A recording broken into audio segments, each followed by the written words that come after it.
Ooh, baby. Yeah. All right, it's 7:30 on this Monday night. That's how you start a show. This is Do You Like It or Not? I am producer Chris, and tonight we are talking about how Timothée Chalamet may have cost himself an Oscar with some comments about opera, plus the Freedom 250 Southwest controversial cleaning policy, whether it's okay to dress better than your boss, and the Heinz condiment custom combo maker. I am so excited about that one. Before we talk about any of those stories, though, we have to talk about how you can join us live, how you can be my co-host. We're streaming. There are a lot of different ways to do it, and I see a lot of new faces in the Zoom room tonight, and I absolutely love that. If you're watching on YouTube on your connected TV, you can scan that QR code. If you're watching on a mobile version, you can leave some comments in the chat. If you're watching on the Fox local app on your connected TV, you can make it a two-screen experience as well. Just grab your phone, scan that QR code, either one of them. It'll take you right into the Zoom room, or you can just punch in that meeting ID you see at the bottom, 892-0982-4674. If you're watching a mobile version, fox5dc.com or Fox Local Mobile on your phone, and you can't scan the QR code, we made it easy on you. We have a link to it on my Instagram page. It's pinned at the top, Fox5 Producer Chris. You see it right there. Fox 5 Producer Chris, also where we are streaming live on TikTok behind the scenes right now as we speak. All right, we will check in with all of our virtual co-hosts in just a second. We're going to try to get to as many as we possibly can.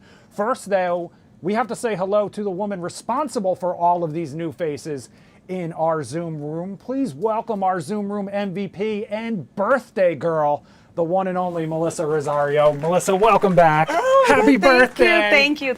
How are you? Besides here with us, how are you celebrating? I really didn't do much today. I looked for work. I applied for about 52 jobs today. Okay. Other than that, I just ate and just chilled around with my dog. I really didn't do nothing. I had the blues. You know, I'm menopausal, so one minute I'm hot, 1 minute I'm cold. Well, so. we're happy that you're here and celebrating with us. And we're happy that there are so many faces in the Zoom room probably here to wish you a happy birthday. Yes, thank you. As well. So are you ready to dive in? Let's yes, go right absolutely. into it, shall we? All right, first up, Timothée Chalamet's controversial comments about the performing arts. You may have seen this. They kind of started to go viral over the weekend, but they really picked up steam on social media. The Academy Award nominee at the center of a major social media backlash after he said no one cares about opera or ballet. He made the comments during a town hall with actor Matthew McConaughey as the two discussed the future of movie theaters. The comment hit close to home for ballet and opera performers around the world, as you can imagine. The Royal Ballet and Opera fired back, saying, "Ballet and opera have never existed in isolation. They have continually informed, inspired, and elevated other art forms. Their influence can be felt across theater, film, contemporary music, fashion, and beyond." Now, some media analysts say Chalamet's comments could actually end up hurting his Oscar chances. The Oscars set for this weekend, so theoretically voting is now closed and over. But Melissa, the idea that no one cares about opera or ballet, do you like this statement or not? You know, there are certain things. It's funny that we're talking about this story because my daughter just actually made me watch one of his movies, the one with him playing ping pong. Yeah, Marty Supreme. That's the one he's nominated for. Which is fine, but keep that attitude that you had in that movie and don't bring it out. That was your character. In the real world, you know you're gonna get canceled out for any little stupid thing you say. So I think that was wrong for him saying that. I think he should have kept those comments if they were personal. Keep them to yourself. You are in the public light, so keep that to your damn self. Yeah, and a lot of people have said that, you know, for a lot of these stars, they're doing God knows how many interviews. It's very easy for them to say something out of context. It's very easy to slip up and say something that you might not necessarily mean. He tried to qualify it. He tried to say no offense. But at the same time, I think it's important to also watch the entire interview and the entire context of what he was trying to say, because he was basically inarticulately basically trying to say that he was afraid of movie theaters becoming sort of this elite experience that opera and ballet may have become. And I'm paraphrasing as well. I was going to say, because you sounded like you were defending him a little bit over there. I like to play devil's advocate, not necessarily defend him. Okay. And I'm not going to say that no one cares about opera or ballet, but in the same way as movie theaters have gotten a little more boring. It's not quite the same experience that it used to be for a lot of people. That's true. It's more of a night out that you're planning on dropping some money on, Right. as opposed to just kind of the everyday opportunity that I think it used to be at certain points. We've got a lot of faces in the Zoom room, so we're going to fly through it. Chad and Laura, you're up first. Happy Monday. Nice. That's just like his opinion, man. I don't go to opera or ballet. We don't go to opera or ballet. Opera and ballet that I would go if I had a boyfriend who liked those. I think that like more people probably go see opera and ballet than like movies in theaters, just because like their diehard fans are going to go see them regardless. Whereas movies, if you're a fan, you'll just watch it at home. Yeah, that's very true. You have the opportunity to watch at home now, whereas a lot of those performing arts, that's apparently I'm going to the opera. You're You better. overdue. You're overdue. All right, I what got else we got in this? I didn't know this. Marinaz in the Zoom room. Marinaz, welcome back. Can't hear you, baby. Can we hear you? So I'm a big fan of ballet and art, but he's a movie star, so let him say what he wants to say. Let him say what he wants to say. Who else we got in the Zoom room? This is Joy. Joy in the Zoom room. Joy. Hey, good evening. Happy birthday, Ro. Thank you. What do I feel about Timothy saying that about the ballet? I am a performing artist. I would never say that about any other art because they're all important. Yeah. All of them. I think that's a very, very valid. Tony up next. Who is it? Tony. Tony's in the Zoom room. Tony, welcome. Where are you watching from? North Carolina. Is that me on there? That's you on there. Yes, ma'am. It's okay. I love you. It's okay. Tony's one of my TikTok friends. Okay, Tony, Yes. thank you so much for joining us. Thank you. All right, so Timothy Chalamet basically saying that opera and ballet, no one cares. Do you like that statement or no? No? Yes? No? Tony, thumbs up? Oh, that's a question for That's me? for Yes. you. You're on TV right now. Oh, yeah. No, I like both. So, yeah, I do care. Allison. I care. Allison, the ironic thing about this is Timothy Chalamet made these comments while he is promoting a movie about ping pong. You know what, Chris? That's silly. And happy birthday, friend. Hey, girl. But you know what, Chris? Believe it or not, if I ever date again, my dream date is to go to the opera because it feels like that's what grown men like. That's some grown and sexy type of stuff. Agreed. It's classy. Like, why would you not? Yeah. Top hat and tails, right? An evening out. Yes. If anyone's watching out there and wants to take Allison on a date, now you know There you go. how to plan it. All right, guys, next up, this summer, freedom doesn't just ring, it revs. You may have seen this as well. It's official. IndyCar coming to the nation's capital. Today, organizers unveiled the course, cars, and the logo for summer's Freedom 250 Grand Prix. You see the course right there, all around the National Mall. The street circuit will feature a 1.7-mile, 7-turn layout. It will wind around the National Mall, incorporating some of America's most historic and iconic landmarks like the Smithsonian National Air and Space Museum, the National Gallery of Art, and the National Archives. The race is set for August 22nd and August 23rd. Melissa, do you like this or not? Hell no. No? No. This is a disaster. I'm sorry. This is just a plot for him to just bring a whole bunch of attention to DC. You already know that these riders are going to be out there, the ones that are not supposed to be racing, and it's just going to cause a huge chaos. I'm a hell no for this. The streets of DC are not built for this. I'm sorry. I don't care how much they change their tires on their cars or make it for this event.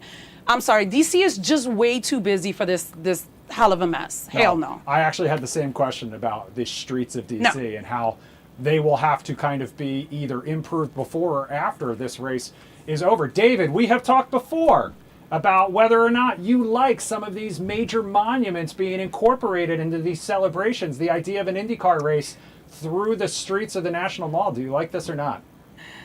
Happy birthday, Melissa. And no, I don't like it. But I think you got to not like it for the right reasons. I'll tell you my reasons. One of the reasons not like it is because of the roads and the streets in DC. If you know the Grand Prix of Monaco, one of the ritziest, fanciest places on earth, and they do a Formula One, or they do a Grand Prix through these hairpin turn streets, up and down hills. It's the most densely populated. It is the most square mile. boring. It is the most boring Formula One race of the year. No one can pass. The order that they start the race is the order that they finish it. Fair enough. Fair enough. So I'm not a big race fan, but the right reason to dislike this in DC is because Washington DC should be a sacred place where you don't bring in dirty race cars and kind of lower end entertainment. You know, just in the same way I wouldn't bring a ballet or an opera concert into Talladega Speedway. You know, different venue. You know, different levels of sanctity we should afford those venues. Interesting take, David, for sure. I can always rely on you for interesting takes. All right, Gianna is in the Zoom room as well. Gianna, an IndyCar race through the streets of Washington, D.C. First of all, where are you watching from? Bronx, New York. Bronx, New York. And Okay. happy birthday, Ro. Thank you. So do you like the idea of this IndyCar race coming to the nation's capital? To be honest, I love car racing, but I don't think it would belong in the Capitol. I think the Capitol should just stay sacred to Congress and everything over there. Just leave that there and take the racing somewhere else. Okay, interesting. I am shocked that I'm as outnumbered as I have been so far. I am so excited for this. Billy Rodriguez is in the Zoom room. Billy, where are you watching from? Can't Billy, is hear your mic you. on? You're on mute. Billy, turn your mic on. Are you there? We're gonna pause and wait for you, Billy. Can you hear us? He is actually in New York. Billy's in New York Yes, as well. Billy, Yonkers. thumbs up or thumbs down? Thumbs up or thumbs down? Thumbs up. IndyCar Okay. racing on the streets of Washington, D.C. You giving it a thumbs up? You agree with me? Yeah. All right. That's what I like to hear. All right. Chanel is in the Zoom room as well. Chanel, where are you watching from? Hi, I'm watching from Silver Spring. Happy birthday. I got my blue on. Thank you. Is that your That's my color? favorite color, Okay, yes. well, I got the memo as well. Chanel, do you like IndyCar racing on the streets of D.C.? I'm biased because I'm from Detroit originally, and we'll have the racing there, the Belle Isle and everything. And it's just, I don't know, it's a whole vibe there. I don't like it here. Like, I'm just like, I don't like it. It's not going to be as exciting. They're not really going to be racing any, like, racing like a real one. This is just like, I don't know, is it like a race car parade? Because, I mean, basically, that's what it is. Yeah. I'll pass. I don't like it. They're going to be going over 100 miles per hour. 180 miles per hour down Pennsylvania Avenue. Yeah, no. That's what I'm looking I don't think forward so. to. What are these cameras going to do? Are you serious? There's speeding cameras everywhere. Right, yeah. I don't know. Me and Billy will be out there. We'll check it out for everyone else. All right, let's go from the roads to the skies now, because Southwest Airlines, once again, upsetting some customers with a new move that seems like punishment for anyone flying coach. A spokesperson for the airline says they are experimenting with bringing cleaning crews on board, but those crews will only clean the rows for passengers with premium seating between flights. Flight attendants will still do a basic cleanup of the rest of the cabin. And just a reminder, that is how it currently is, where flight attendants do a basic cleanup between flights. But Melissa, premium cleaning for passengers who pay more. Do you like this or not? Hell no. I know you lying. I know you is lying. You mean to tell me this whole time, don't get me wrong, I carry wipes everywhere I go. Yeah. I wipe everything down, but you mean to tell me that just because, and they don't even have business class on that airline. So you mean to tell me that you got to pay extra for somebody to come in and clean those type of seats? Absolutely not. No, that's just straight up nasty. All right, Joy, do you agree with Melissa? I agree with Melissa. That is nasty, especially since people take their shoes off and do all types of stuff in those seats. So Yeah, very, very true. All right, next up, we've got Tony. Tony's in the Zoom room. Tony, where are you watching from? North Carolina. North Carolina. Did we ask that one already? I apologize.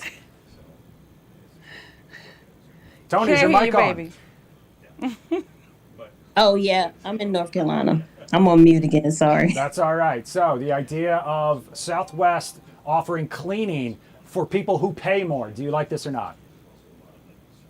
No, I mean, no, I guess not. No, I don't like it. She doesn't like it. All right, Billy, we're going to try you again. Billy, you're up. You're in the hot seat. Billy, do you like it or not? Billy's still muted, but he's shaking his head no, I can tell.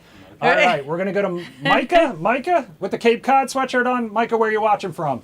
What's up, bro? Happy birthday. Thank you.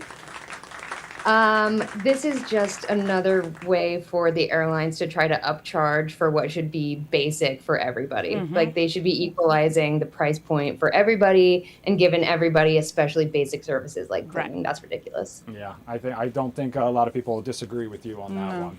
All right, now we've gone from the roads to the skies. Now we're going to the high seas because we know wearing white to a wedding considered a fashion faux pas, right? But one grandmother getting roasted online for the message she sent to thousands of passengers on an upcoming Caribbean cruise.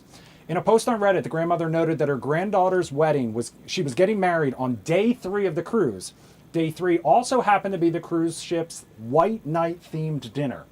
So the grandmother asked passengers to wear a different color, writing, quote, "We're worried this might take away from the special day. So if you're planning to rock the white outfit, maybe save it for another night. Let's make this wedding celebration unforgettable." 7,000 passengers that went to. Those 7,000 passengers were not invited to this wedding, for the record. The grandmother also reached out to Royal Caribbean requesting they change the date of the theme party.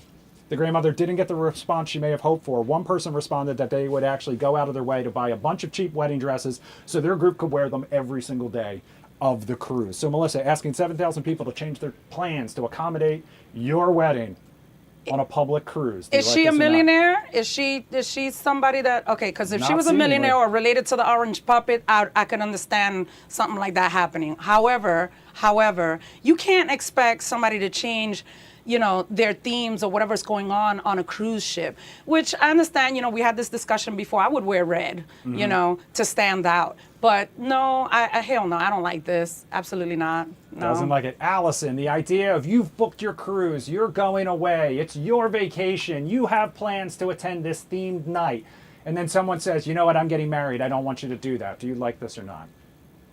I do not like that, Chris. It's giving entitlement to me. And the wedding is not the whole day. It's like if it's wear white day, just be like, oh, everybody's dressing in honor of me. Make yourself feel good if you're that, entitled. But that's ridiculous. Right. I would send the email, Yvette, that says, hey, everybody join my wedding celebration and wish me good luck.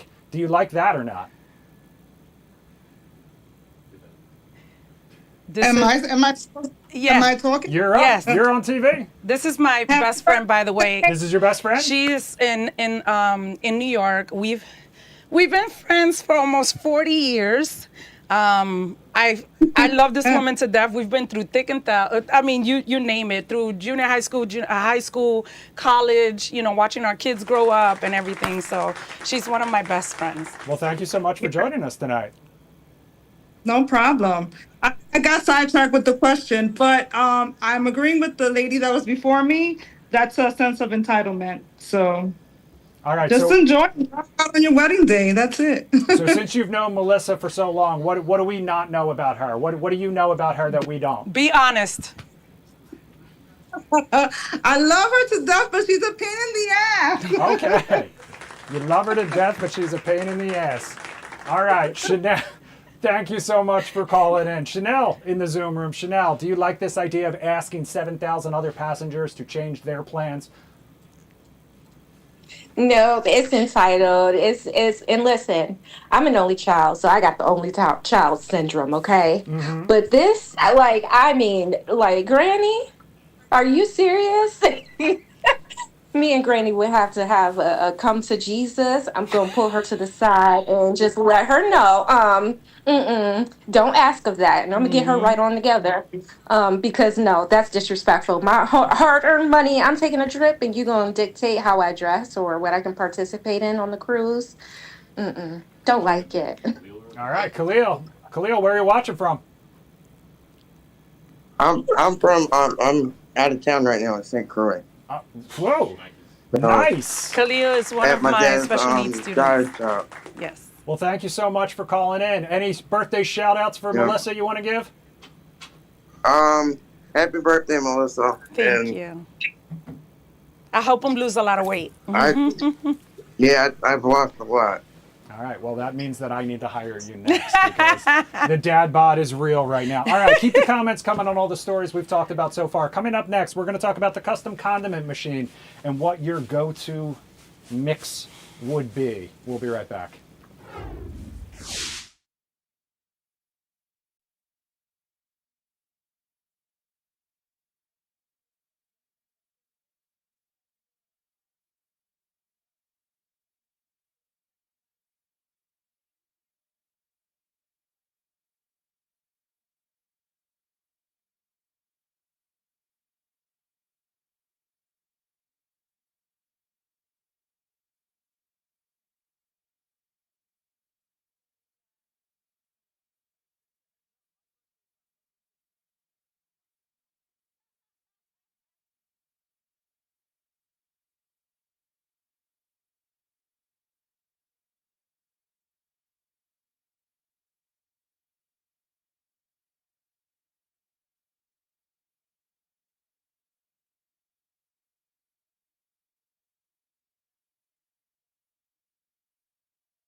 He's jumped in several times. 5, 4. I also see Jackie in there too. All right, welcome back to Do You Like It or Not on this Monday night, this Melissa Rosario birthday Monday night. So shout out to everyone in the YouTube chat who was sending in the birthday wishes. Thank you. And also shout out to West Virginia Ben who says that the DC roads are not even built for the cherry blossom. So how the heck are they going to handle the crowds for the IndyCar race? All right, we have talked about dressing for the job you want. We have talked about dressing for the job that you want to keep. But is it ever okay to dress better than your boss is the question we are asking tonight. And it's all because of the Wall Street Journal. A magazine spread featuring junior bankers sparked some backlash in the pages of the finance newspaper. Some critics argued that the ultimate fashion crime for finance bros is dressing better than your boss because, quote, little wee VPs are not allowed to flex. So, Melissa, dressing better than your boss, do you Absolutely. like it or not? Hell yeah. Yeah? Oh my goodness. I could go to the thrift store and look like $1,000,000. Yet a lot of them, especially those higher ups, they don't want to get dressed up. They don't want people to know that they're in, those high positions. So I don't care how you dress. Don't tell me how to dress. And if you feel some kind of way, that's your personal business. As a matter of fact, I was going to come in here in jeans with a birthday shirt because I know how you dress. But my daughter bought me this outfit and she was like, Mom, please rock it, But yes, I will dress the way I want to dress. Well, technically, I'm wearing a tuxedo, which is celebrating you because it's a Canadian tuxedo. Okay. I'm going full denim. But also, But it's honestly, blue. I interviewed Jay Leno right before this. I and know. I wore this in honor of him because I knew he would be rocking the dungarees as well.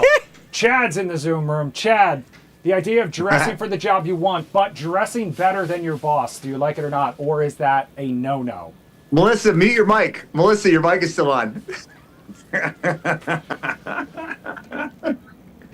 Answer the question, Well, Chad.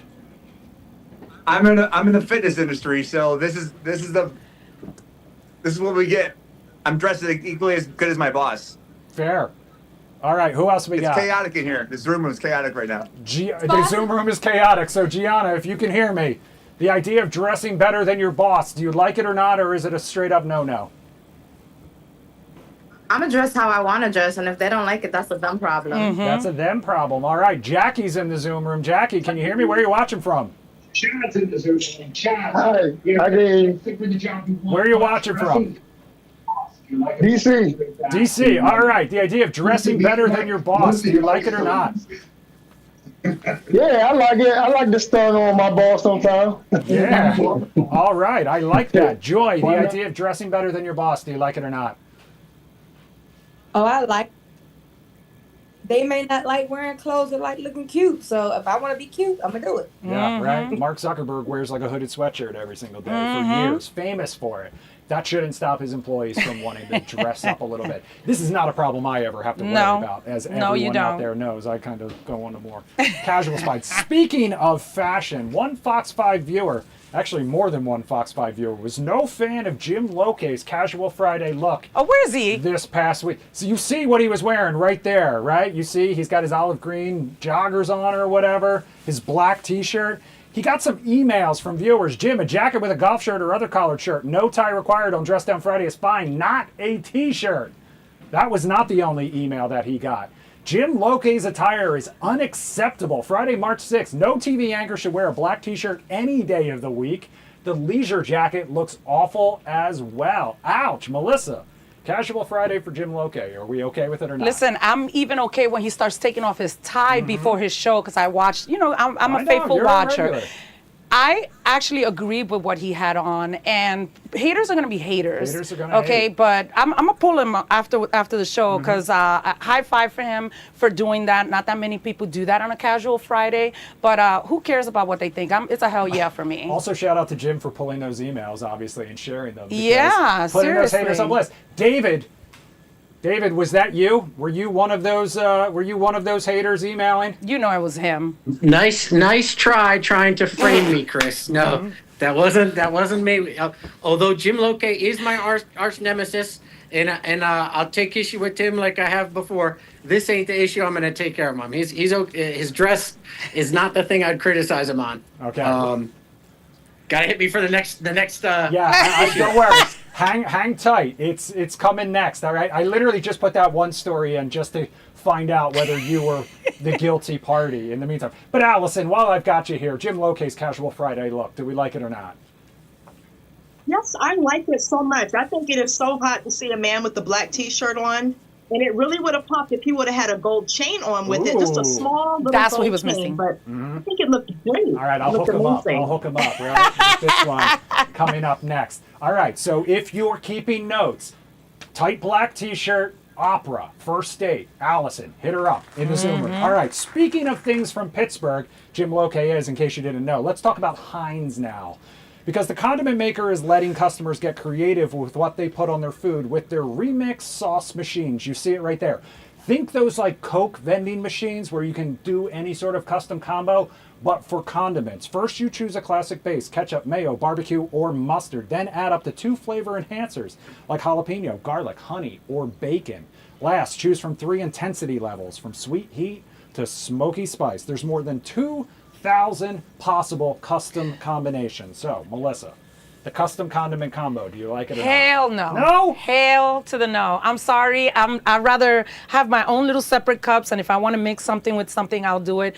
Can you imagine how dirty people are with fountain drink machines like that? Yeah, and then I would having have my condiment? mouth directly underneath No, it like no, this. absolutely not. Hell no. David, are you adulterating your ketchup, or are you going with it the way it was meant to be?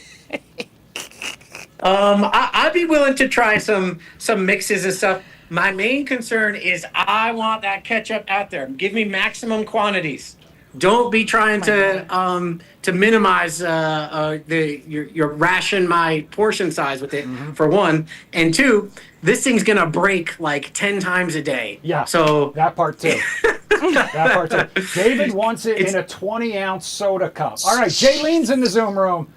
Jaylene, any shout outs? Hi. To my mom. I gotta say, I love this idea. I grew up literally eating ranch with everything. So if I could have this machine in my house, I would. I'm big on like hot honey and ranch. I'm big on like mayo ketchup, which is like a Dominican thing. So I am on board for this, and I would love to see this at every like fast food chain, even restaurants, because I'm a huge condiment girly. Yeah, I agree with you 100%. Thank you to everybody who joined the Zoom room tonight. Carrie, sorry we didn't get to you. We didn't know your name until the final seconds of the show, but we appreciate you logging in. Thank you to everyone showing some love to Melissa on her birthday. Thank you for spending your birthday with us. Thank you so much for inviting me back. I appreciate it. Thank you. All right, give her some shout outs all night long. Thank you for joining us. We'll see you back here tomorrow night, same time, same place. For Jim, I'm Chris. Have a good night.